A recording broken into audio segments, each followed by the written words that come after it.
To prevent Microsoft Bing from opening search result links in new tabs, follow these steps. Access Bing settings. Navigate to bing.com. Click the menu icon, 3 horizontal lines, in the top right corner. Select Settings, then choose More. Adjust link opening preferences. In the search section under Results, uncheck. Open links from search results in a new tab or window. Open links from news results in a new tab or window. Save changes.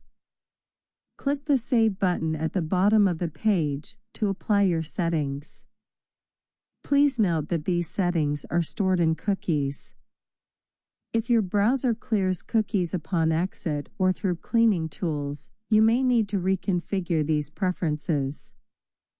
Additionally, some users have reported that these settings may reset after browser updates or over time, requiring periodic verification and adjustment.